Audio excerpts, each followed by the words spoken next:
আমি যা বলবো হয়তো আপনাদের কাছে মনে হবে যে আমি আওয়ামী লীগের দোসর এবং আমি তাদের পক্ষ হয়ে কথা বলছি। আমি চামচামি করছি। হেনু তেনু ব্লা ব্লা ব্লা। অনেকেই আমাকে গালিগালাজ করেন, তাতে আমার কিছু যায় আসে না।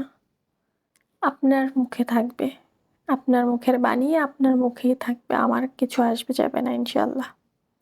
সবচেয়ে বড় কথা হচ্ছে আমি মনে করি আগে আমার দেশ, আর আমার দেশকে যে সাপোর্ট করবে, যে ভালোবাসবে, যে নিজের দেশকে উন্নত করবে, নিজের দেশের মানুষের কথা ভাববে, আমি কেন তার কথা ভাববো না? অবশ্যই আমি তার কথা ভাববো। আমি তার কথা ভাববো, আমি তার কথা বলবো এবং আমি তাকে সাপোর্টও করব। রাজনীতি করি না বলে যে সাপোর্ট করা যাবে না, এটা কিন্তু ঠিক নয়। ঘরে ঘরে আছে আওয়ামী লীগকে পছন্দ করে যারা। মুজিবকে ভালোবাসে না এমন কেউ নাই। মুজিবকে ভালোবাসলে নৌকাকে অবশ্যই ভালোবাসবে এবং নৌকাকে সবাই সাপোর্ট করবে।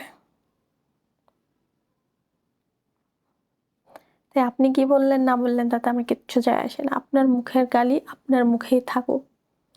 আপনি আমাকে আজকে যেটা বলবেন কালকে সেটা সুদে আসলে 4 গুণ হয়ে আপনার কাছে ফেরত আসবে ইনশাল্লাহ। আল্লাহর উপরে এতটুকু তো ভরসা আছে। দয়াল কখনোই দয়াহীন হয় না। দয়ালের দয়া সবসময় আমাদের মাথার উপর আছে ইনশাল্লাহ। তাই আপনার গালি আপনার কাছেই জমা রাখুন, ভবিষ্যতে যদি এগুলা ডাবল হিসাবে না পেতে চান।